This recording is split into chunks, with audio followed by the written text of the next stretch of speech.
Hello friends, good evening. Today I am starting my first class.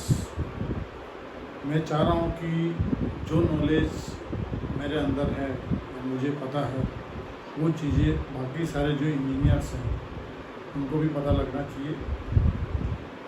आज जो मैं start कर रहा हूँ, वैसे मेरा जो कोर एरिया है, मैं एक इलेक्ट्रिकल इंजीनियर हूँ, एक प्रोजेक्ट मैनेजर हूँ, आईपी में सर्टिफाइड प्रोजेक्ट मैनेजर हूँ। साथ में मुझे रिन्यूएबल एनर्जी जिसमें विंड और सोलर थर्मल आल्सो, इन सब टेक्नोलॉजी का सब एग्जीक्यूशन कैसे मैनेज करते हैं अपन काम को, क्या क्या एक्टिविटीज़ होती है, किस टाइप की ट्रबल शूटिंग होती है, कैसे डिसीजन मेकिंग होती है। बहुत सारे ऐसे इश्यूज़ होते हैं, साइट मैनेजमेंट हो या कॉर्पोरेट लेवल पर हो या आप अलग अलग टाइप के जगह काम कर रहे हो। जैसे आप एक कॉन्ट्रैक्टर जो सब कॉन्ट्रैक्टर होता है उसके इंजीनियर हो, तो आपकी रिस्पॉन्सिबिलिटी कैसी हो जाती है, आपका स्कोप बढ़ जाता है, इंगेजमेंट बढ़ जाता है। और आप जब एक ईपीसी कॉन्ट्रैक्टर के इंजीनियर होते हैं तब आपका स्कोप क्या रहता है, और जब ओनर इंजीनियर उस केस में आपका कितना रिस्पॉन्सिबिलिटी रहती है, आपको कितना काम देखना होता है, वो सारी चीज़ें मैं कर चुका हूँ। मैं एज ए कस्टमर का इंजीनियर भी रह चुका हूँ, मैं एक कॉन्ट्रैक्टर के इंजीनियर के रूप में काम कर चुका हूँ, और मैं एक ईपीसी कॉन्ट्रैक्टर या ईपीसी पार्टनर जिसको बोलते हैं, ईपीसी ये मेजर स्टेक होल्डर है, उसमें भी मैं काम कर चुका हूँ। वैसे मैं इंग्लिश में भी ये आपको सब बता सकता था, बट कुछ लोगों ने मुझे बताया कि मैं ऐसा स्टार्ट कर रहा हूँ। वैसे मैं मेरे जब ऑर्गेनाइजेशन में काम कर रहा था तब मैंने ये ट्रेनिंग जो सेशन होता है मैंने कई जगह दी है, चाहे वो सेफ्टी का हो, चाहे वो इलेक्ट्रिकल इंजीनियरिंग रिलेटेड हो या किसी टाइप का भी की सब्जेक्ट हो, मैंने सबको ट्रेनिंग दी है और उसी को अपन थोड़ा प्रोफेशनल वे में ला के कर रहा है। तो आज जो मैंने सब्जेक्ट है, मैं आपको कुछ पहले कोर एरिया बता दूँ। मेरे जो कोर एरिया रहेंगे ट्रेनिंग में वो रहेगा, एक तो आपका इलेक्ट्रिकल इंजीनियरिंग जो है, इलेक्ट्रिकल के प्रोजेक्ट्स जो होते हैं, इलेक्ट्रिकल प्रोजेक्ट्स, ठीक है। इसमें अपन मेनली अभी जो चल रहा है वो रिन्यूएबल एनर्जी जिसे बोलते हैं, रिन्यूएबल एनर्जी, उस पर अपन बात करेंगे, ठीक है। इसमें सोलर हो गया, विंड हो गया, और सोलर थर्मल भी एक आप ले लो, सोलर थर्मल, ये सोलर पीवी है बेसिकली, और ये सोलर थर्मल, ठीक है। इसको आप सीएसपी टेक्नोलॉजी में बोलते हैं, कंसंट्रेटेड सोलर पावर, ये फोटो वोल्टेक, ठीक है। इस टेक्नोलॉजी क्योंकि अभी इमर्जिंग टेक्नोलॉजी ये चल रही है या ये मेच्योर हो चुकी है। विंड सोलर तो हाइड्रोजन वाला भी आ रहा है, वेव एनर्जी। विंड में अभी अपन ने ऑन शोर किया है, इंडिया में केवल अभी तक ऑन शोर हुआ है, ऑन शोर। अभी ऑफ शोर जिसे बोलते हैं, समुद्र के अंदर जो आपके विंड मशीन लगी है वो सब अभी होना है, ये अभी भी बाकी है। इसका अभी इंडिया में अभी एक भी नहीं लगा है, अभी इसका प्लानिंग चल रहा है, देखते कब इम्प्लीमेंट होता है। तो ये मैं टेक्नोलॉजी इलेक्ट्रिकल का इसमें बात करेंगे, इसी सब्जेक्ट में। वैसे मैं थर्मल पावर प्लांट भी मुझे पता है, होल थर्मल भी मुझे आता है, होल थर्मल की भी अपन बात कर सकते हैं, ठीक है। और जब ये सब बात करेंगे तो इसके अंदर आप जितना भी इलेक्ट्रिकल सिस्टम है, चाहे वो केबल्स हो, उसका लेन टर्मिनेशन हो, चाहे वो सबस्टेशन हो, चाहे वो ट्रांसमिशन लाइन हो, सब पे वन बाय वन बात करेंगे। इसके अलावा जो दूसरा मेरा कोर एरिया रहेगा वो रहेगा मेरा प्रोजेक्ट मैनेजमेंट। इन सब में मैंने बहुत सारे प्रोजेक्ट किए, जैसे विंड फार्म में मैंने 4000 मेगावाट इंस्टॉलेशन, वो भी मैंने कोर एरिया जिसमें काम किया, 4000 मेगावाट मैंने कम से कम इंस्टॉलेशन अभी कर दिया है। सोलर में बात करें तो भाई 500 मेगावाट के आसपास कर लिया। थर्मल का 50 मेगावाट किया है सीएसपी, कोल थर्मल के मैंने 200 मेगावाट इंस्टॉलेशन किए। मुझे इक्वली मेंटेनेंस का भी एक्सपीरियंस है, ऑपरेशन मेंटेनेंस जिसको बोलते हैं, वो भी मैंने थर्मल पावर प्लांट का किया है, विंड का नहीं किया है, इसका नहीं किया, बाकी ये सब CSP सबका करा हुआ है। ओके, और इसके अलावा मुझे टेक्सटाइल जो है वो भी पता है, सीमेंट इंडस्ट्री का पता है, बट उसका अपन अभी बात नहीं करेंगे। टेक्सटाइल आल्सो आई नो, और दूसरा सीमेंट इंडस्ट्री जो होती है प्रेसर में, वो भी मैंने काम किया, वो भी अपन बात कर सकते हैं, बट अभी मेजरली अपन इसको। अब दूसरा कोर एरिया हो गया आपका प्रोजेक्ट मैनेजमेंट। ठीक है, प्रोजेक्ट मैनेजमेंट क्या है? प्रोजेक्ट मैनेजमेंट में सारी चीज़ें आती हैं, चाहे वो प्रोजेक्ट एग्जीक्यूशन हो, प्रोजेक्ट शेड्यूलिंग हो, प्रोजेक्ट डिलीवरी हो, प्रोजेक्ट कंट्रोल हो, या प्रोजेक्ट एस्टिमेशन हो,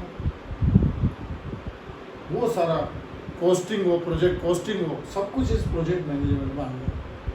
कुछ लोग प्रोजेक्ट मैनेजमेंट को ऐसा समझते हैं कि भी ये तो हेड ऑफिस का काम है, या हेड ऑफिस में जो बैठे हैं, प्राइम वेरा है या MS प्रोजेक्ट जिनको आता है वो लोग करते हैं। ऐसा नहीं है, ये हर लेवल पर होता है, चाहे वो हेड ऑफिस में बैठा हुआ बंदा हो, जो ग्राफिकल एज कर वो सारे बता रहा हो, लेकिन अपने यहाँ साइड पे भी अगर कोई काम कर रहा है तो वो भी प्रोजेक्ट मैनेजमेंट का काम कर रहा है। क्योंकि ये सारा चीज़ें क्या है, आपको 4M से मतलब है, 4M मेजरली आपका मेन पावर हो गया, मेन पावर। दूसरा आपका हो गया मटेरियल,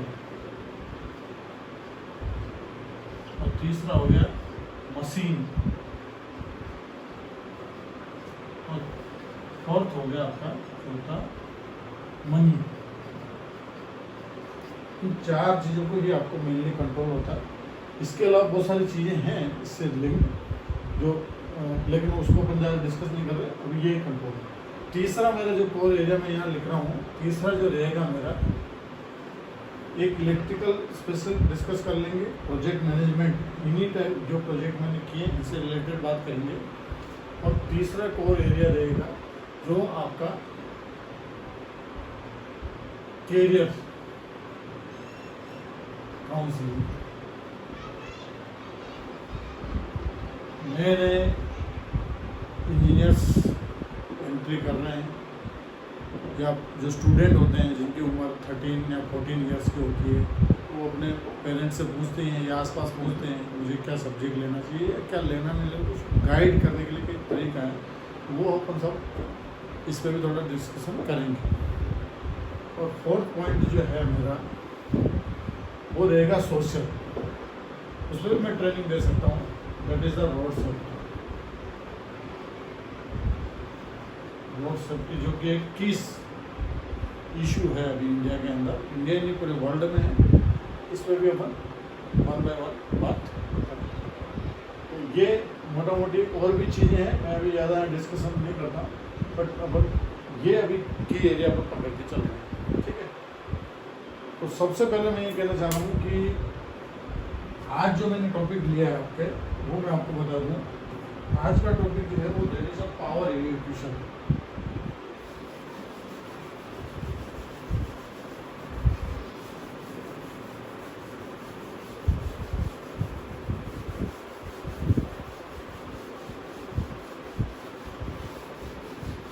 स्टार्ट में क्या जो करना चाह रहा हूँ, वो सबसे पहले एक सब्जेक्ट ले रहे हैं, पावर इवैक्यूएशन। क्या चीज़ है पावर इवैक्यूएशन, पहले उसको समझ लेते हैं। What is power evacuation? Simple है, पावर इवैक्यूएशन ठीक है, जो पावर अपन जनरेट कर रहे हैं वो किसी भी सोर्स से हो सकती है, सोलर से हो सकती है, विंड मिल से हो सकती है, डीजल इंजन से हो सकती है, थर्मल कोल थर्मल से हो सकती है, सोलर थर्मल हो सकती है, हाइड्रो हो सकता है, व्हाटएवर। देखो उस पावर का कहाँ कनेक्ट करोगे? पावर जो है उसका फ्लो तो करने के लिए आपको कोई सिस्टम तो चाहिए, लोड तो चाहिए। तो लोड क्या है? वो भाई ग्रिड। लोड को क्या माने? एक होता है आप छोटा स्टेशन लगा दीजिए डीजल वाला, 5 HP का आपने छोटा डीजल इंजन लगा दिया, जैसे ये आपका एक सिंपल जनरेटर है, ठीक है, this is the 5 HP। For example यहाँ से आपने जनरेट किया और सीधा आपने लोड यहाँ लगा दिया, ठीक है। ये सीधा ये आपका एक पावर प्लांट ही हो गया, सिंपल डीजल इंजन हो गया ये सिंपल, ठीक है। यहाँ से आपने किया और यहाँ लोड आ गया। तो इसके साथ क्या है, ये डीजल इंजन है, यहाँ से आपका गिरना लो इंजन, ठीक है, डीजल इंजन, ठीक है। तो ये इसको क्या किया, ये जो मैंने किया है यहाँ जनरेट हो गई और यहाँ मेरा लोड है। इस पावर में जो जनरेट हुई इसको मैं इस पॉइंट पे ए से लेके मैंने बी तक कैसे पहुँचाया, इसमें मैंने क्या क्या लगा, मैंने एमसीबी भी लगाई होगी प्रोटेक्शन के लिए, ज़्यादा होगा तो एमसीसी भी लगाई होगी, केबल भी बिछाई होगी, ठीक है ना। तो ये जो तामझाम सारे हैं जो मैं कर रहा हूँ यहाँ पे, वही अपन को यहाँ डिस्कस करना है कि ग्रिड तक अगर ये लोड मेरा खुद का ही लोड है मान लो तब तो ठीक है, लेकिन जब मैं ग्रिड में जाऊँगा तब मुझे सब ग्रिड कोड जो है, ठीक है, CI बोलो, CAEIG बोलो, ठीक है, ये आ गया। बाकी सारे जो सर्टिफिकेट जो होते हैं वो सब चीज़ें अपने को यहाँ पे देखना पड़ेगा, सिस्टम के हिसाब से काम हो गया है, यहाँ अपना लोकल हो रहा है, ठीक है। तो यहाँ मैं आपको आज जो बात करने वाला हूँ, मैं करने वाला हूँ विंड फार्म का पावर यूटिलाइजेशन कैसे। Let us start with wind farm, फिर सोलर भी लेंगे, सोलर थर्मल भी लेंगे, सब लेंगे, बट क्योंकि सोलर का अलग रहेगा, विंड का थोड़ा अलग रहेगा। विंड में क्या है, सबसे पहले देखो ये आपका, मैं ये कहना चाह रहा हूँ, ये विंड जनरेटर, ठीक है, ये फॉर एग्जांपल ये कितना जनरेट करने वाला है, 690 वोल्ट ये जनरेट करेगा। विंड जनरेशन जो होता है 690 वोल्ट AC पे होता है, ये पहले तो हमें ध्यान रखना है। अब ये 690 वोल्ट है, अब इसको मुझे ग्रिड पे ले जाना है, और इसके दो तरीके हैं। क्या है, कुछ तो क्या है कि यहाँ से टावर के अंदर, जैसे आपका नेशनल हो गया फॉर एग्जांपल, यहाँ से वो केबल के थ्रू ये केबल रूट बनेगा, यहाँ से वो स्टेटर की केबल अलग आएगी और रोटर की केबल अलग आएगी, ठीक है। ये आपकी होगी, जिससे रोटर हो गया तो ये आपका स्टेटर हो गया, ठीक है। ये केबल आने के बाद जो लास्ट वाला टावर होता है, जिसको ड्रम सेक्शन भी बोलते हैं, वहाँ पे आके क्या है, ये जैसे नेसल ऊपर वाला आप जनरेटर जो पड़ा है ये सब बना दो, ये नेसल के अंदर है, ठीक है। ये आपका पूरा नेसल है, इसको नेसल बोलते हैं। इसके अंदर गियर बॉक्स और जनरेटर दोनों होता है। ये केबल आने के बाद यहाँ पर आके क्या है, इस ड्रम सेक्शन का लूप बनाएंगे, ठीक है, ऐसा अपन लूप बनाएंगे फॉर एग्जाम्पल, ठीक है, ये ऐसा लूप बनाएंगे। तो यहाँ हमने वो लूप के यहाँ पे एक जॉइंट की ड्रम सेक्शन हो गया यहाँ पे, तो ये क्या है, यहाँ पे जब नेसल रोटेट करता है विंड के हिसाब से 760 डिग्री तक रोटेट करता है, लेफ्ट और राइट दोनों, तो उस केस में ये केबलें भी रोटेट होती है, तो उसके लिए लूप चाहिए, दिस इज लूप। ये लूप अपना केबल को वहाँ छोड़ना पड़ता है। ये लास्ट वाला टावर मतलब जो सेक्शन T4 बोल दो या T5, किसी में 5 टावर है तो उसमें T5 भी हो सकता है, ठीक है। तो लास्ट वाला सेक्शन होगा तो ये है, इसको लास्ट टावर सेक्शन पर ये होता है,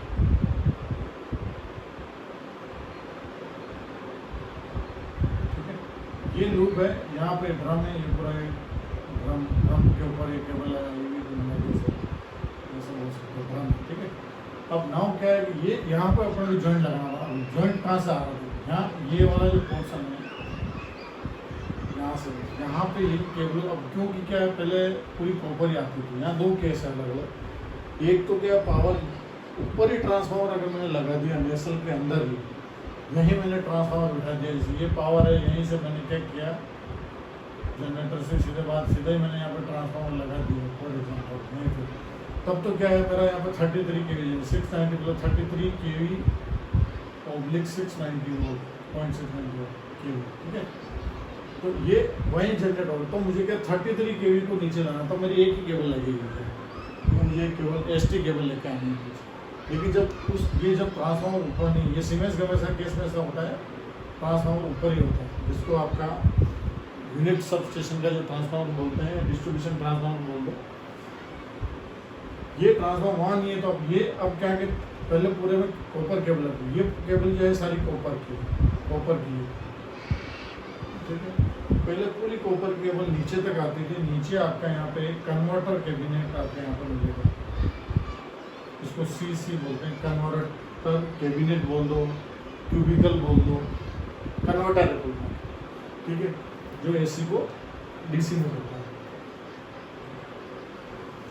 यहाँ आप जब यहाँ आए, यहाँ पे दो प्रोविजन है, या तो मैं इस दोनों को, अब ये वाली नीचे वाली जो केबलें हैं, ये वाली, ये केबल मेरी एल्यूमिनियम की है, दोनों stator and rotor, stator and rotor दोनों। रोटर की स्क्रीन होती है और स्टेटर की अनस्क्रीन केबल होती है, सॉरी सिल्डेड, रोटर की सिल्डेड होती है, ये अनसिल्डेड होती है स्टेटर की। यहाँ आपने क्या लगाया, जॉइंट। अब ये जॉइंट हो सकता है किस टाइप का, क्रिम्प टाइप का, यानी परमानेंट आपने बायोमेटेलिक लगा के क्रिम्प करके जॉइंट बना दिए, ओके, ये परमानेंट हो गया। या फिर यहाँ पे आपने जंक्शन बॉक्स लगा दिया, क्या लगा दिया, जंक्शन बॉक्स, जेबी। जंक्शन बॉक्स के केस में क्या होगा, ये आपकी केबलें जो है ऐसे आपके ऊपर से इधर आके लगेगी और ये यहाँ पर लगेगी और यहाँ पे वो स्ट्रिप से जुड़ा दिया, ठीक है। तो इसको टाइट कर दो, बोल्ट के थ्रू टाइट होता है, ये मेंटेनेंस मांगता है, ठीक है। और हीटअप होने की भी वो रहता है, अगर प्रॉपर मेंटेनेंस नहीं हो टाइमली तो दिक्कत आ सकती है। तो ये जॉइंट बोलते हैं, इसको बायोमेटेलिक जॉइंट बोलते हैं। एक तरफ के ऊपर, इधर ऊपर वाला पोर्शन, जैसे मैं इसको घूमूंगा यहाँ पे, यहाँ जॉइंट बना रहा हूँ मैं, ये ऐसा बनेगा, ठीक है। ये ऊपर वाला पोर्शन ऊपर हो गया और ये एल्यूमिनियम। अब ये केबलें जो सीधी ये जाके सीसी पैनल में लगती है, जो कन्वर्टर कैबिनेट, ठीक है। यहाँ अभी यहाँ आने का मैं वैसे पावर इवेक्यूएशन में केवल ट्रांसमिशन लाइन, सबस्टेशन और दोनों तरफ की एसोसिएटेड भी, एक ग्रिड साइड की, एक आपके कूलिंग सबस्टेशन साइड की, इतना पोर्शन ही कंसिडर होता है, जिसको कॉमन इंफ्रा भी बोलते हैं। तो यहाँ मैं पूरा थोड़ा सा डिटेल कर रहा हूँ। ये जो आपकी केबल यहाँ आई सीसी पैनल में, यहाँ से ये ऊपर से आपकी केबल आ गई है, यहाँ फिर बायोमेट्रिक, अब ये कॉपर की बस बार लगी हुई है, कॉपर की बस बार, दिस इज अगेन कॉपर बस बार, उसी में कनेक्ट होगी। बट यहाँ पे आपका फिर बायोमेट्रिक लगा होगा, बायोमेट्रिक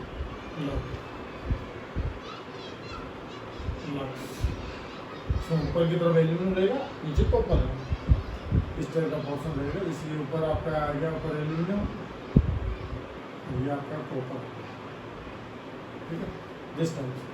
तो ये आया। अब यहाँ पे एक ब्रेकर रहता है, इसके अंदर ही है ब्रेकर, एक्चुअली इसके अंदर ही ब्रेकर लगा हुआ, लेकिन मैं इसको बड़ा अलग दिखा रहा हूँ। ये आपका एक एसीबी होगा, ठीक है, वो इसके अंदर ही है, एसीबी बोलते हैं उसको, एयर सर्किट ब्रेकर। इस ब्रेकर से फिर केबलें निकलेगी, वो केबलें जाके, अब देखो यहाँ पे क्या, ये WDG का, ये आपका WDG का फाउंडेशन आ जाएगा, ठीक है, ये आपका WDG का फाउंडेशन हो गया।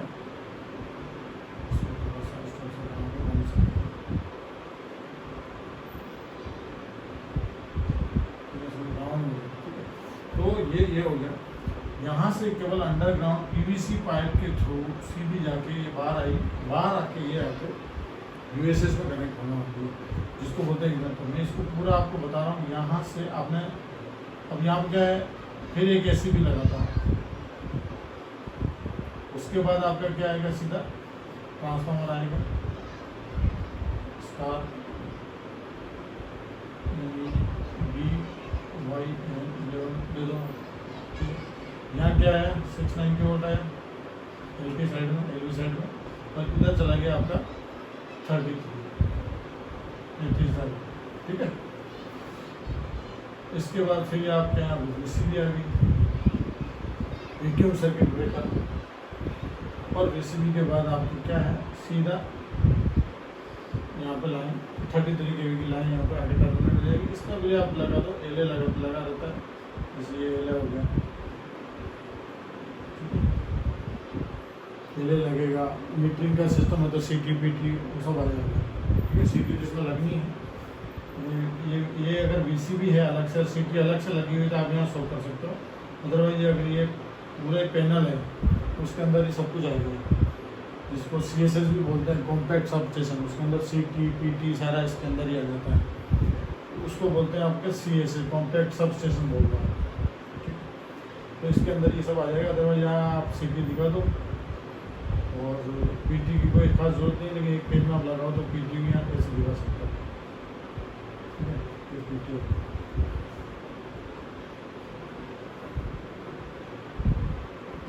अब यहाँ एक आइसोलेटर और है, सुनिए लास्ट में ये जाने से पहले आपका एक आइसोलेटर आएगा। ये आइसोलेटर जो है विदाउट अर्थ स्विच आ रहा है अधिकतर में, लेकिन कुछ कस्टमर पहली बार ही मान लो अर्थ स्विच लिया है इन्होंने इस साइड में, इस साइड में अर्थ स्विच लिया है, इधर अर्थ स्विच लिया, जबकि इसकी ज़रूरत नहीं है, ये रिस्क भी लेता है। यहाँ इतना अर्थ स्विच की ज़रूरत नहीं है, फिर इन्होंने इस साइड ली है। ठीक है, तो ये आपका हो गया। इसको पूरा अब यहाँ पे देखो ये SCB जो लगाया है इसकी भी ज़रूरत नहीं है, क्योंकि आपका प्रोटेक्ट क्या है, यहाँ पे ऑलरेडी SCB है और यहाँ पे ट्रांसफार्मर से यहाँ तक केबल आपकी सिक्योर्ड अंडरग्राउंड PVC पाइप के अंदर आ रही है, तो 1% भी रिस्क नहीं है। दोनों तरफ से सीलिंग होती है, अगर प्रॉपर सीलिंग होती है तो इसमें पानी भी इंग्रेस नहीं हो सकता और कोई किसी टाइप का कोई प्रॉब्लम नहीं है। तो प्रॉब्लम होगा तो भी फाल्ट रिफ्लेक्ट होकर VCB ट्रिप कर देगा, ऐसा इशू नहीं है, इधर से ट्रिप हो सकता है। तो ये इसकी जो नहीं है एक एक्स्ट्रा कॉस्टिंग है, लेकिन कुछ लोग लगा रहे हैं, डेवलपर कुछ लगा रहा था, ठीक, अगर इसकी कोई जरूरत नहीं, तो ये डायरेक्ट जाके कनेक्ट होती है LV साइड में। ये आपका LV हो गया और ये हो गया HV साइड। ठीक है, यहाँ से आपका आ गया। और ये इसके अंदर ये जो मैं बताया, अगर VCB है तो अलग से एक कंट्रोल रिले पैनल होगा, सारा प्रोटेक्शन ट्रांसफार्मर का प्रोटेक्शन लेना पड़ेगा सारा। अदरवाइज आपका अगर एक कॉम्पैक्ट सब स्टेशन टाइप का आइटम है, उसके अंदर CT PT रिले सब उसी के अंदर लगी हुई है, तब आपको एक कुछ दिखाने की जरूरत है। तो सीधा आइसोलेटर के बाद ये हो गया आप, जब ये आपका मोटा मोटी हो गया कैसे पावर, एक विंड फार्म की पावर। दो केस जैसे मैंने बता दिया आपको, अगर ट्रांसफार्मर ऊपर है तो एक HT केबल आएगी, उस केस में ये सब कुछ नहीं होगा, यहाँ पे सीधा जाके ये कुछ नहीं बनेगा, ट्रांसफार्मर में कुछ नहीं होगा। VCB वगैरह सब ऊपर आ गई, VCB नीचे आता है यहाँ, उस केस में VCB यहाँ लग जाएगा नीचे, जहाँ आपका कन्वर्टर कैबिनेट है वहीं पे पास में एक VCB लग जाता है। ठीक है, उसके पास ही VCB पैनल होता है, वो केबल आके सीधी इसमें लगती है। ठीक है, सीधा इसमें आके 33 केबल यहाँ आके उस VCB के थ्रू निकल के बाहर केवल आइसोलेटर और LL लगा के और एक हॉर्न का फ्यूज लगाना हो तो फ्यूज लगा के बाहर कर दो। अब यहाँ से कैसे आगे पावर जाएगी, दैट इज़ मच इम्पॉर्टेंट, उसी को समझना। इतना तो आपके समझ में आ गया। अब यहाँ से क्या होगा कि ये ऐसा, ये मैंने एक WTG का बताया, एक विंड टर्बाइन जनरेटर है, एक से एक जनरेटर होता है, ऐसे 7 से 8 या 9 जनरेटर भी हो सकते हैं। वो स्केटर में ऐसे रहते हैं, जैसे एक यहाँ पे है, एक यहाँ है, एक कहीं यहाँ है, एक यहाँ है। ये क्या है, क्लस्टर बना है, जैसे ये सेटअप हो गया, G1 हो गया, G2 हो गया, G3 हो गया, G4 हो गया। ये आपस में क्या ऐसे डॉग लाइन के थ्रू, डॉग लाइन क्या है, ये 100 स्क्वायर mm है, ये आपका हो सकता है ACSR कंडक्टर हो सकता है, एल्यूमिनियम कंडक्टर स्टील रेनफोर्स्ड, या आपका हो सकता है ट्रिपल AC AL59 बोलते हैं, अभी आजकल AL59 चल रहा है, ऑल एल्यूमिनियम। ठीक है, ये वाला जो है ये थोड़ा इसका करंट कैरिंग कैपेसिटी ज़्यादा होती है और सेम स्ट्रक्चर पे ये स्ट्रिंगिंग हो सकती है। ये AL59 की अपन बात करें तो ये सारे क्या आपस में से क्लस्टर बन जाता है। इधर से मेरी एक पैंथर लाइन जा रही है, ये this is the panther line, ये भी AL59 मान लो। ठीक है, इसमें क्या है, आप जोड़ सकते हो कम से कम 30 से 32 मेगावाट। ठीक है, डॉग वाला जो है वो मेरा लगभग 16 से अलग अलग है, तो 20 मेगावाट। AL59 में तो आप ज़्यादा जोड़ सकते हो, ये 32 है और इसको ज़्यादा भी हो सकता है, आप you can go up to 38 megawatt. ये 59 है तो इसके अंदर आप 20 मेगावाट तक जा सकते हो। ठीक है, कोई इशू नहीं है। ये है, ये आप ये क्या है आपके जैसे एक इलेक्ट्रिक से टेप हो। अब जैसे 1 2 3 4 टरबाइन आ गई, अब कुछ टरबाइन हो सकती है यहाँ हो, G4 यहाँ है, ठीक है, G4 यहाँ है, तो ये आपका सीधा टेप हो गया पेंटर में। ठीक है, ऐसे होते होते ऐसे 15 से 16 टरबाइन टेप होके ये सीधे जाएंगे कूलिंग सबस्टेशन। कहाँ जाएंगे? Cooling substation. वो मैं आगे अभी इसको आगे बढ़ाता हूँ। इतना समझ लो कि कैसे यहाँ से निकला हुआ चीज़, ये जो है ना चीज़, ये मान लो ये पोर्शन है वो वही है, ये मतलब फॉर एग्जाम्पल ये उठ के यहाँ आ गया, तो ऐसे सारे जनरेटर की पावर निकल के कैसे पेंटर से कनेक्ट होकर फिर PSS कूलिंग सबस्टेशन के अंदर एंटर करती है। ठीक है, अब ये जो तरीका मैंने यहाँ पे बताया, ये केस अलग भी हो सकता है, यानी एक इसको बोलते हैं अलग अलग single pole single circuit painter. RSJ pole वाली लाइन है ये, RSJ पोल लाइन, या ये हो सकती है single pole double circuit, 2 circuit भी आ सकते हैं, या ये हो सकती है double pole double circuit DPDC, ये भी हो सकती है, या ये सब छोड़ के सीधा एक मल्टी सर्किट टावर है MCT multi circuit tower line. ये इस पर 4 सर्किट चलते हैं। MCT में कितना होता है? 4 सर्किट है। मैं ऐसे बना हूँ यहाँ पे MCT आपको दिखाता हूँ। सर्किट ये आपका जैसे ऐसे मैं अगर बनाना चाहूँ, ठीक है, तो ये आपका क्या है, ऐसे 4 सर्किट आपके निकल जाएंगे। ओके, 4 RLV हो गया, 1 सर्किट 2 सर्किट 3 4, मतलब ऐसे टोटल 4 सर्किट रहेंगे आपका। ठीक है, मल्टी सर्किट टावर में ये यहाँ पे ऐसा भी हो सकता है। ओके, अब मैं आगे नेक्स्ट आपको बताता हूँ कि कैसे ये पावर आगे जाती है। यहाँ पे आप देख सकते हो कि अगर PSS के पास हो सकता है यही चीज़ मल्टी सर्किट टावर के ऊपर हो, या सिंगल पोल RSJ पोल पे हो, या सिंगल पोल पे डबल सर्किट आ रहा हो, कैसे भी पावर कलेक्शन हो सकता है। This is the part of power collection network, PCN, power collection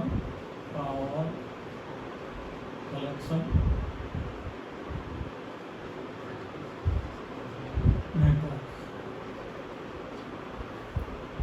किसी को समझ में नहीं आ रहा तो कोई टेंशन नहीं, मेरे नंबर तो है ही है, नहीं तो आप कमेंट करके बता देना, यूट्यूब पे भी डालेंगे इसको। ठीक है, जो अपना चैनल है मार्केटिंग चैनल, उसमें अंदर इसको अपलोड करेंगे। ये आपने पूरा समझ लिया। अब मैं आगे बताना जा रहा हूँ सबस्टेशन वाला पार्ट, फिर आएगा। अभी तक अपन ने कितना क्लोज कर दिया कि WD विंड जनरेटर जो है उससे कैसे पावर निकली, कैसे ये यूनिटाइज सबस्टेशन बोलते हैं। ये जो पोर्शन कहलाता है, जिस पोर्शन का ये आइसोलेटर ये कहलाता है USS, यूनिटाइज सबस्टेशन। ठीक है, या यूनिट सबस्टेशन, कुछ भी बोल सकते हैं। ठीक है, जहाँ भी CT PT ट्रांसफार्मर आ गया वो सबस्टेशन है। अब जिस केस में यहाँ पे ट्रांसफार्मर ऊपर है और एक ST केबल है, यहाँ पे VCB लग गया, ये आगे जाके केवल एक DP स्ट्रक्चर खड़ा है और उस DP पे एक LA लगा है, ऑन गेट फ्यूज लगा दिया और आइसोलेटर लगा के निकाल दिया, तो उस केस में क्या होगा? उस केस में इसको USS नहीं बोलेंगे। ये बड़ी कंफ्यूजन है, उसको भी कुछ लोग USS बोलते हैं, उसको USS नहीं, उसको क्या बोलेंगे? वो केस कैसा होगा मैं जस्ट समझा रहा हूँ आपको, उसको DPR बोलेंगे। ठीक है, सेम ही केस आपका होगा।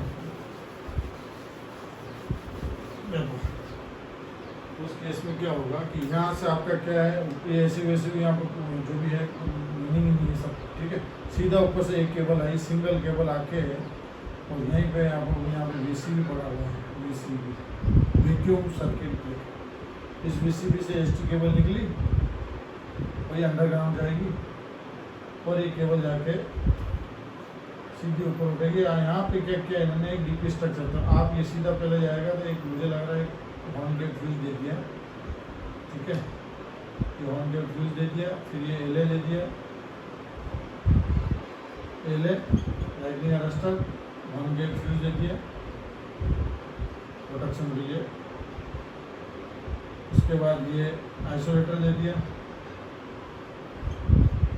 और आइसोलेटर के बाद ये डीपी आ गई। This is the DP structure. ठीक है, डीपी यहाँ से लाइन आ गई, ये आपकी लाइन 33 की। तो कहने का मतलब ये जो पोर्शन है इतना से, this is called DP yard, क्योंकि डीपी है और यार्ड है। यार्ड नॉर्मली स्विच यार्ड जो होता है वो होता है उसमें फेंसिंग हो, ग्रेवल डली हो, उसी को यार्ड बोलते हैं। ये हो गया डीपी यार्ड, डीपी लगी हुई इसलिए डीपी यार्ड बोलते हैं। कुछ लोग इसको यूएसएस बोलते हैं, यूएसएस नहीं बोला जी, क्योंकि वहाँ सब स्टेशन वर्ड आ गया है, वहाँ किसी न किसी तरह ट्रांसफार्मर और सीटीपीटी कुछ तो होना ही चाहिए। उसके अलावा अगर वो नहीं है तो उसको सब स्टेशन बोल ही नहीं सकते, तो इसको यूएसएस कहना गलत है, इसको डीपी यार्ड ही बोलना चाहिए। ठीक है ना, ये मैं बता रहा हूँ।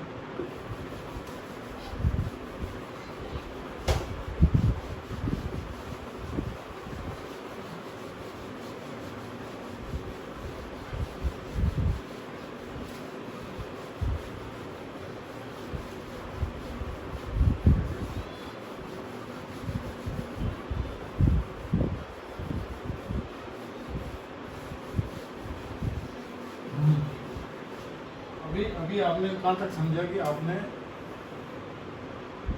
आपने जनरेटर समझ लिया, मतलब विंड फार्म WTG समझ लिया, आपने उसके बाद यूएसएस समझ लिया, यूनिटाइज सबस्टेशन ऑब्लिक डीपीआर जो भी बोलो। उसके बाद आपने 33 kV लॉग लाइन समझ लिया। उसके बाद थोड़ा इसको मैं बोल्ड बना देता हूँ, ये 33 कैंटर लाइन समझ लिया आपने। ठीक है, और उसके बाद आपने क्या समझ लिया, कैंटर लाइन। हाँ, यहाँ तक आपने समझ लिया। तो अब उसके बाद क्या होगा, अब आप सबस्टेशन में एंटर करो। तो सबस्टेशन में बेसिकली क्या है, ये फिर अगेन एक पूरा डीपी स्ट्रक्चर देता है, अलग अलग हर फीडर के लिए एक डीपी स्ट्रक्चर देता है। यहाँ केवल लाइन टर्मिनेट होगा। अब यहाँ से ये मेरा पोर्शन जो कहलाता है, ये मान लो मेरा PSS बोलते हैं, pulling substation. Pulling substation, pulling क्यों? ये एक तो मैंने भी सैंपल देखा है भाई, कितने सारे विंड फार्म जो अलग अलग स्केटर्ड 100 किलोमीटर की बाउंड्री में इधर उधर लगे हैं, उन सब की पावर को पूल करके खींच के ला के इस सबस्टेशन में लगा रहे हैं। ये एक और डिफरेंस है तो समझना बहुत जरूरी है, काफ़ी लोग कंफ्यूज होते हैं। एक होता है पुलिंग सब स्टेशन और एक होता है PS, जो अभी अपन बात कर रहे हैं। CTU की पावर जो है, सेंट्रल ट्रांसमिशन यूनिटी, उसकी पावर को कौन पहुँचा रहा है? PGCL। और इसके जितने भी सेंटर होंगे उसको बोलेंगे पुलिंग स्टेशन। क्या बोलेंगे? पुलिंग स्टेशन, क्योंकि वो मेन स्टेशन है। और ये काफ़ी अलग अलग पुलिंग सब स्टेशन जो अलग अलग डेवलपर है या OPPs के बने हुए, उनसे आप ले रहे हैं तो उनको पुलिंग सब स्टेशन बोलते हैं। क्योंकि एक होता है आपका GSS, जो भी ग्रिड का होगा अदर देन CTU यानी PGCL के अलावा, उस सबको ग्रिड सब स्टेशन बोलते हैं। 33 का भी हो सकता है, 132, 66 kV, 220 kV, 400 वाट का।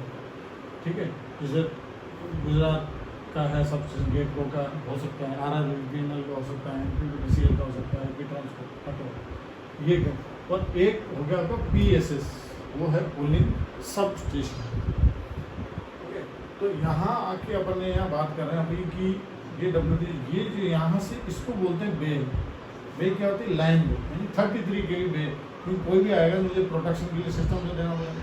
सबसे पहले मेरा यहाँ पे एक लगेगा आइसोलेटर। ठीक है, इस आइसोलेटर का क्या खासियत है कि यहाँ पर मुझे एक अर्थ स्विच देना बहुत जरूरी है। ठीक है, ये मेरा यहाँ पे एक अर्थ स्विच होगा विथ अर्थ। ये आइसोलेटर होता है अर्थ स्विच, तो अर्थ स्विच हमेशा लाइन की तरफ होगा। ठीक है, यहाँ मैंने गलत बना दिया है, अर्थ स्विच यहाँ पे नहीं होगा, दिस इज रॉन्ग। क्योंकि इधर से तो ये आ रहा है जनरेटर का राइट में, ठीक है, सही बनाया मैंने। ये अंदर BSS में एंट्री, हाँ, ये आपका एक अर्थ स्विच, ठीक है, this is the earth switch, यानी लाइन जिधर से आ रही है उसके टुवर्ड्स ये अर्थ स्विच हो गया। This is the complete line portion, ठीक है, ये पूरा लाइन पेंटर रोड का पोर्शन है, तो ये अर्थ स्विच हो गई। अगर मुझे इस लाइन पर कभी काम करना है तो मुझे इधर से शटडाउन लेने के बाद इधर स्विच को लगाना होगा ताकि ये प्रोटेक्ट हो सिस्टम। ये अर्थ स्विच हो गया। अर्थ स्विच के बाद मुझे यहाँ पे एले लगा सकते हैं, एले आप पहले भी लगा सकते हो, क्योंकि एक मिनट, सबसे पहले अपन एले ही देंगे, क्योंकि यहाँ पे इतना प्रॉब्लम नहीं है, वहाँ WTG के केस में थोड़ा दिक्कत है, एले बाद में लगता है। यहाँ अपन एले यहीं पहले ही लगा देंगे लाइन से, ठीक है। उसके बाद अपन ये आइसोलेटर लगाएंगे,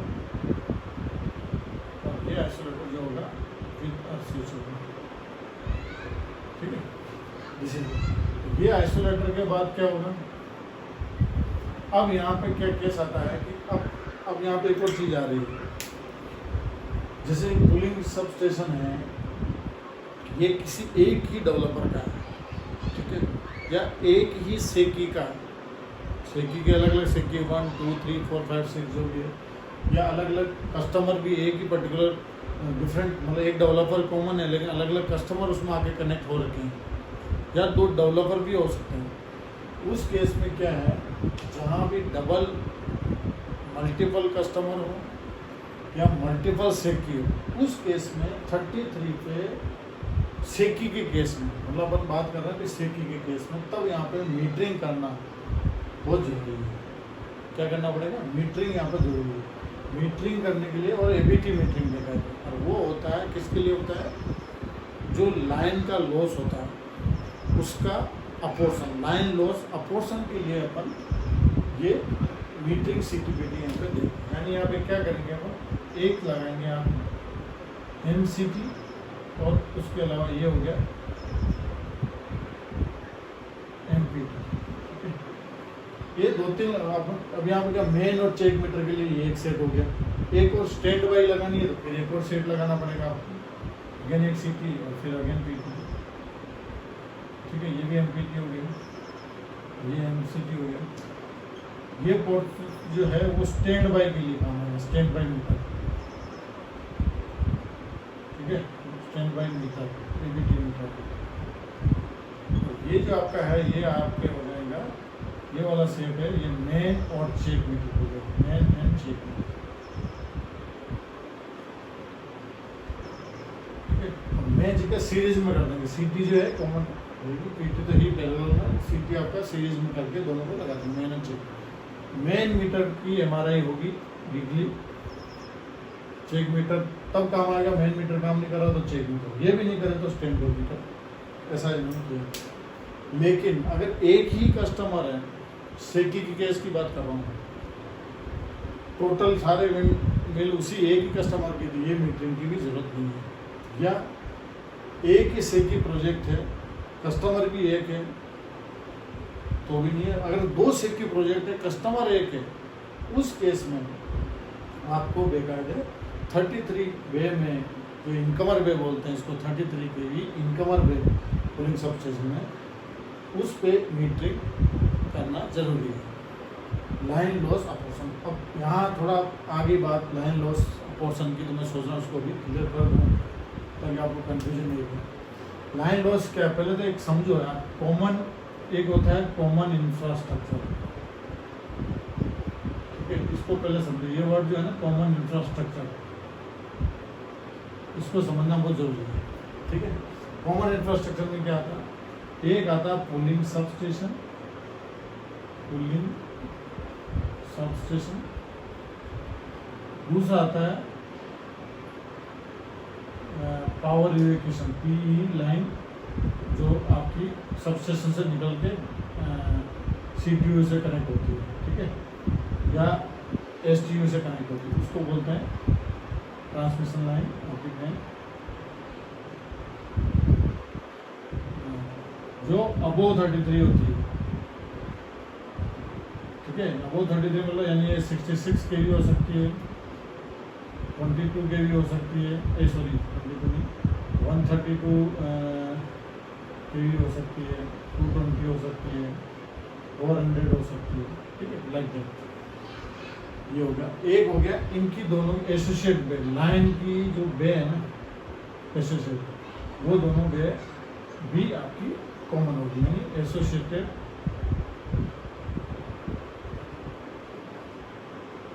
लाइन।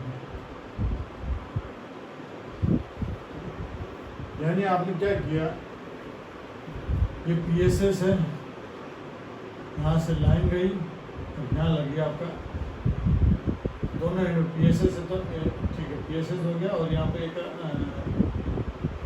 पीएस हो गया, ठीक है, पीजीसीएल का, और ये लाइन होगी, this is the line, transmission line. ये तीन पोर्शन जो है ये मेनली कॉमन इंफ्रास्ट्रक्चर में आते हैं। शेयर्ड इंफ्रास्ट्रक्चर बोल दो या कॉमन इंफ्रास्ट्रक्चर बोल दो, ठीक है। शेयर्ड मतलब हर अगर दो सेके होंगे तो उनको शेयर्ड होगा, और मल्टीपल कस्टमर एक ही पीएसएस में जुड़े होंगे तो उनमें भी ये शेयर होगा, जो कॉमन ट्रांसमिशन लाइन रहने वाली है, कॉमन पुलिंग स्टेशन रहने वाला, उसकी बे जो भी है, और ये भी पीएसएस भी कॉमन है। अब दूसरा एक और केस चल रहा है अभी हाइब्रिड वाला, ठीक है, सोलर और विंड, उसको हाइब्रिड बोलते हैं। अब हाइब्रिड का मतलब ये, हाइब्रिड की डेफिनेशन क्या है, एट वाट वोल्टेज लेवल और एट वाट पॉइंट, कौन से पॉइंट पे अपन सिंक्रोनाइज कर रहे हैं उसको चीज़ों को, वो उसका मीनिंग है असली में हाइब्रिड। तो अपन हाइब्रिड में क्या करते हैं कि ये तीन चीज़ें जो है, कॉमन इंफ्रास्ट्रक्चर बोल दो या शेयर्ड इंफ्रास्ट्रक्चर, वो आपके हाइब्रिड के केस में, यहाँ मैंने अगर विंड मिल खड़ी कर दी, ये फॉर एग्जाम्पल मैंने इधर विंड मिल खड़ी कर दी और यहाँ पे मैंने एक सोलर प्लांट डाल दी, ठीक है, इधर मैंने सोलर डाल दी, this is solar, this is wind. तो क्या किया, ये लैंड ऐसा नहीं है कि भाई 6 मंथ ये चलता है, 6 मंथ ये चलता है, ऐसा जैसा रहता है, येलो विंड होता है तो इधर हाई, इसका हाई सीजन रहता है, तो ऐसा नहीं कि इसी लैंड पे, इसके पास जो अपना लैंड है मान लो, और ये 100 बाई 100 मीटर का एरिया है, ऐसा नहीं कि इसी एरिया में मैंने सोलर पैनल लगा दिए और वो हाइब्रिड हो गया, ऐसा नहीं है। ये अलग से एक लैंड है, वहाँ पे सोलर डाला हुआ है जो नियरेस्ट है, नियर बाई है, और ये मेरा विंड फार्म भी स्केटर वहाँ पर है। इन दोनों को जो पावर जनरेट होगी दोनों की, उसको मैंने उठा के कॉमन पीएसएस पे लिया, कॉमन ट्रांसमिशन लाइन होगी, और पुलिंग जो स्टेशन है वो भी कॉमन हो गया। तो आपका जो शेयर्ड इंफ्रास्ट्रक्चर है या कॉमन इंफ्रास्ट्रक्चर है वो कॉमन हो गया। उससे आपका क्या है कि कॉस्टिंग कम हो गई और एक सिंगल पॉइंट मेंटेनेंस हो गया, और इसको हाइब्रिड जैसा अपन बोल रहे हैं, ये हाइब्रिड हो गया, ठीक है। ये तो हाइब्रिड वाले केस में भी ये चीज़ शेयर्ड होती है, कॉमन इंफ्रास्ट्रक्चर होती है, ठीक है। नाउ ये आपने यहाँ समझ लिया पीएसएस वाला पार्ट, उसमें सिर्फ 33 के वे ही बताया मैंने। उसके बाद आपका क्या होगा, ये सब बताने के बाद फिर मैं यहाँ पे एक और आइसोलेटर लगाऊंगा, क्योंकि इसमें ये आर स्विच नहीं होगा, क्योंकि this is not our switch, ये सिर्फ इसको बोलते हैं बस आइसोलेटर, ठीक है, बस आइसोलेटर। नाउ समझना क्या है, ये मैंने जो चीज़ें बताई हैं ये सारी मीटरिंग यार्ड का पोर्शन है। इसको बोला अगर मीटरिंग की जरूरत पड़ी तो आपको metering yard, ABT metering yard बनाना पड़ेगा।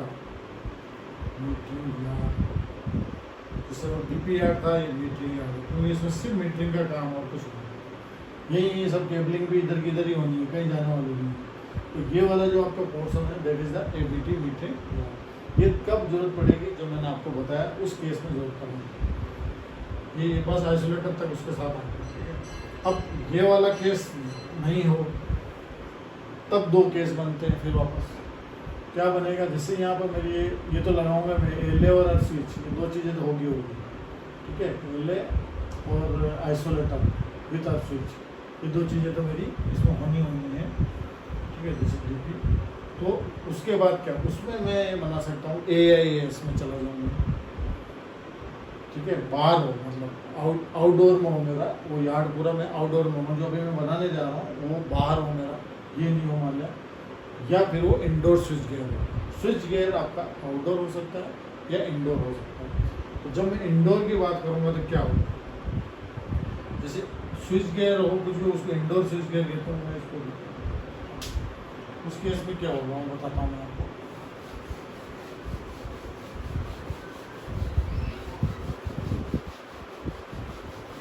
मेरे को थोड़ा लग रहा है आप लोगों को शायद समझ में आ रहा होगा।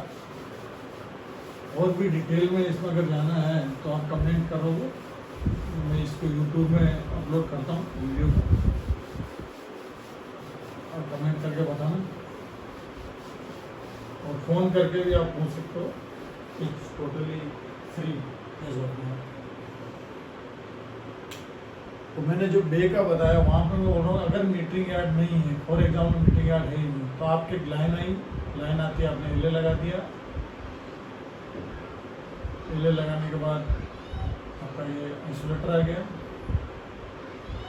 ये आइसोलेटर हो गया, ये आइसोलेटर विथ अर्थ स्विच होगा, मुझे लाइन साइड में स्विच देना है, ठीक है, ये स्विच दे दूँगा, ठीक है। तो ये हो गया। उसके बाद क्या है, ये मैं बता रहा था केस, ये होने के बाद इंडोर का जो केस होगा, या तो मीटिंग यार्ड है तो मैं सीधा यहाँ शो कर देता हूँ कि अभी जो मैंने बताया वो यहाँ मीटिंग यार्ड डाल दिया आपने फिर मेरा मतलब।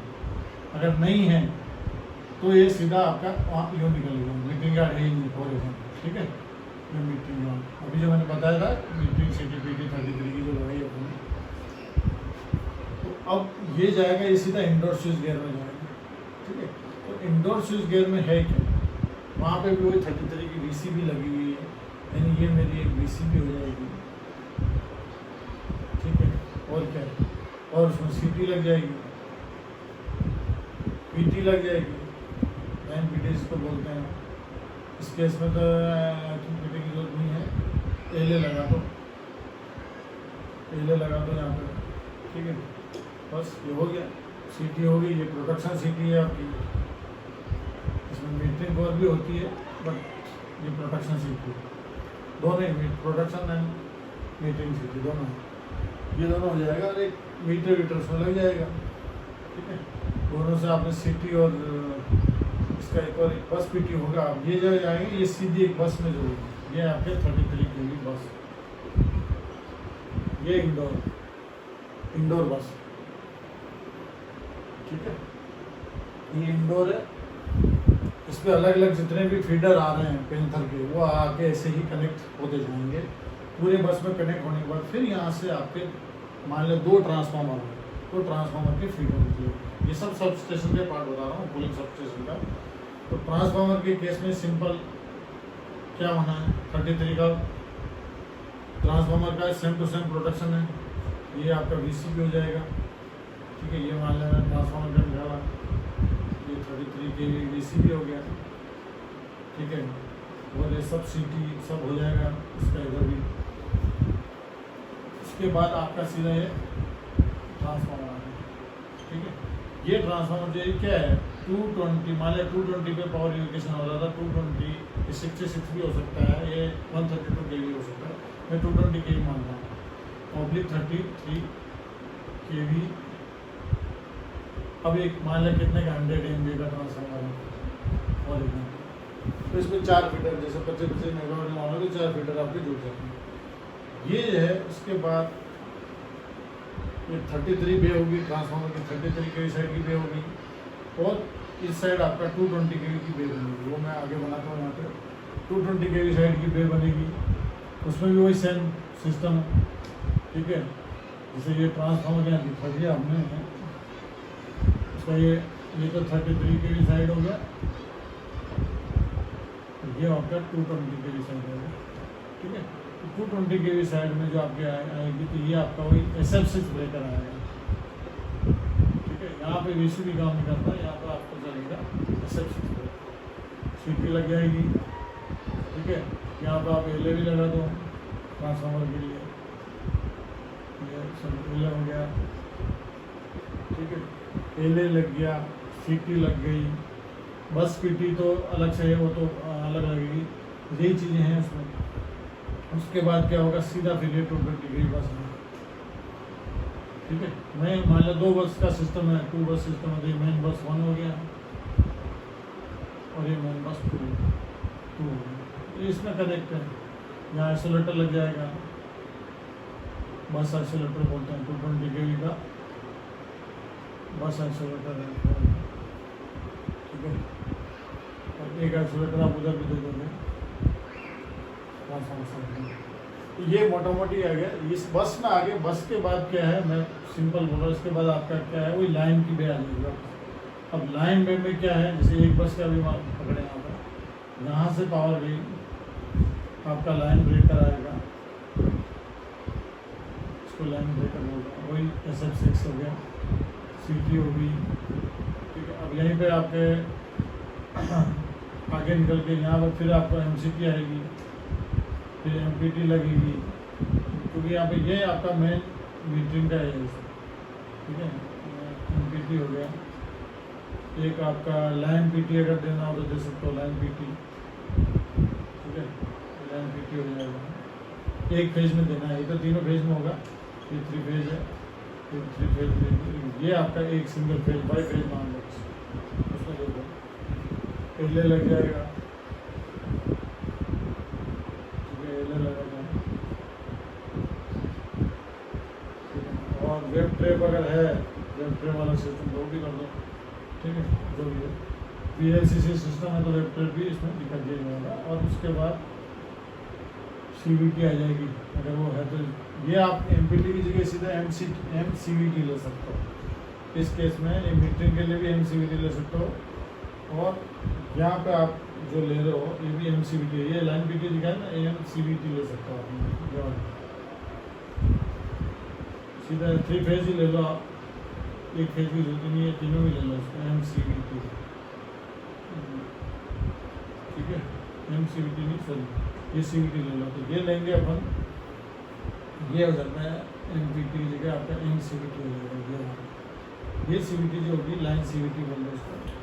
इसी में आपका PLCC का काम भी कर जाएगा और साथ में वो चीज़ भी हो जाएगी, वोल्टेज लाइन PT वाला काम भी हो जाएगा और PLCC वाला काम भी हो जाएगा। तो ये उसके बाद आपकी ये चलेगी ट्रांसमिशन में 220 kV मान लो, सिंगल डबल सर्किट लाइन है, DC double circuit single string, ठीक है।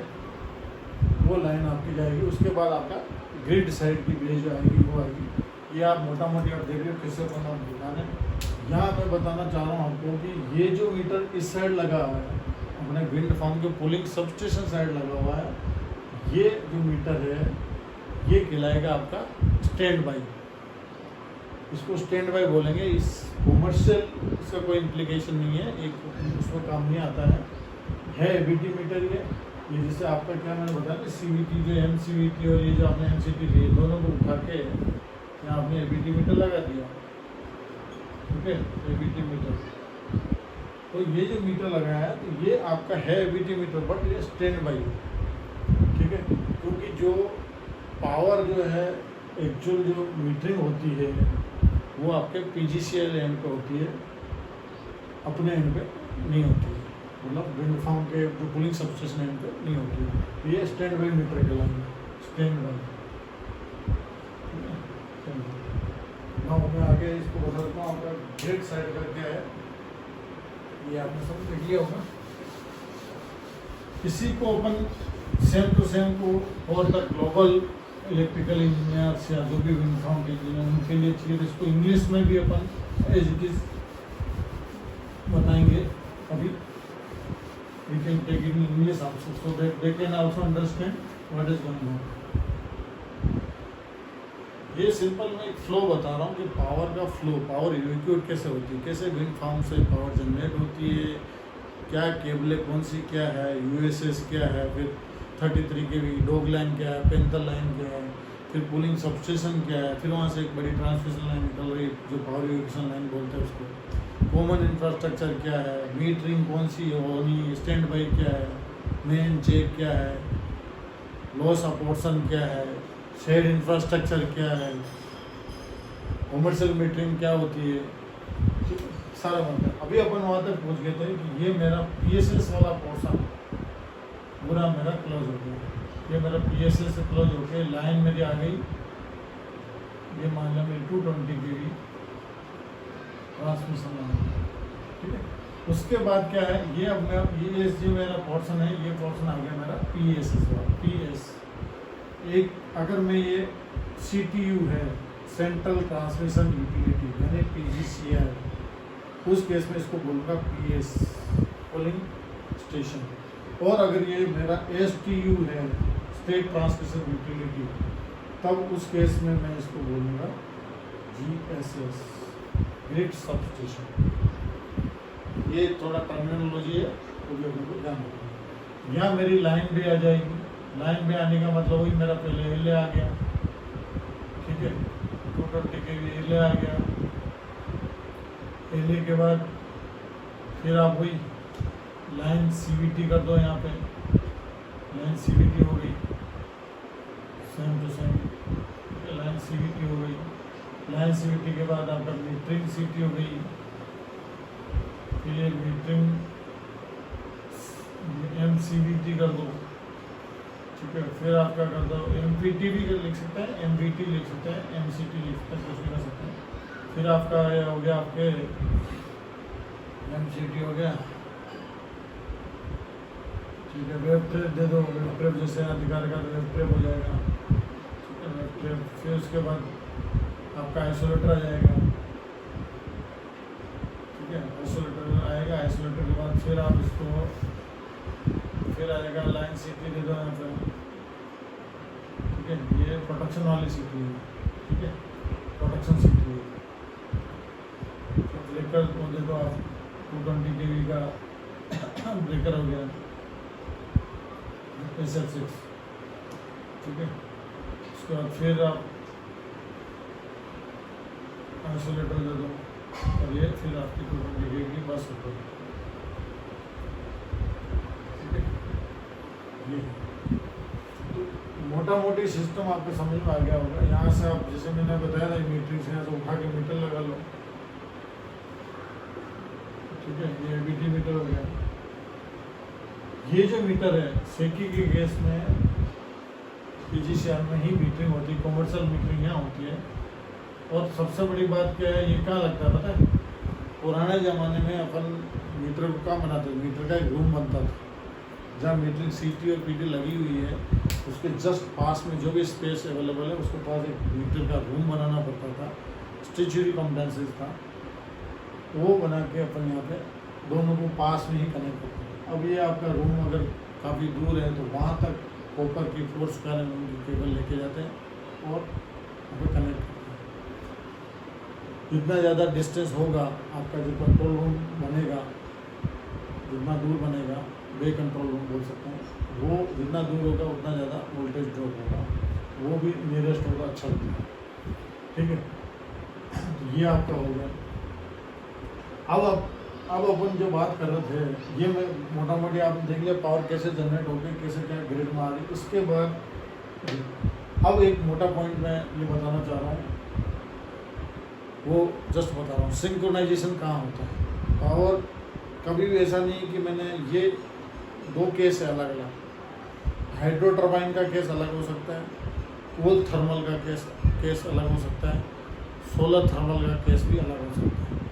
उन सब का सिंक्रोनाइजेशन वो ग्रिड के वोल्टेज के साथ होता है, यानी ग्रिड वोल्टेज 220 kV जैसे मेरा वहाँ पर कनेक्ट हो रहा है पीएसएस में, इस जगह पे, इस पॉइंट पे होगा। किस केस में, जब वो सोलर थर्मल है, कोल थर्मल है या हाइड्रो, इस टाइप। यानी आपने पहले ही पावर कर ली जनरेट, ठीक है, और आपका ऑक्सिलरी पावर का अलग से आपके पास अवेलेबिलिटी है, जिससे आपने ऑक्सिलरी पावर लेके और पावर जनरेट कर ली है, और सिंक्रोनाइजेशन वोल्टेज वो आपका ग्रिड वाला वोल्टेज हो गया। अदर क्या होता है, विंड फार्म में ऐसा नहीं है, विंड फार्म स्कैटर्ड है, वहाँ पर ऑक्सिलरी पावर इन्हीं लाइन को उतरेगी, यानी ग्रिड की पावर पहले वहाँ पहुँचेगी, उससे आपका ऑक्सिलरी होगा, तब जाके सिंक्रोनाइज। तो वो सिंक्रोनाइजेशन क्या होता है, WDG के वहाँ पर होता है, WDG के एंड में सिंक्रोनाइजेशन होता है, ठीक है। यानी पहले, यानी हम अपने को ग्रिड पावर तो चाहिए।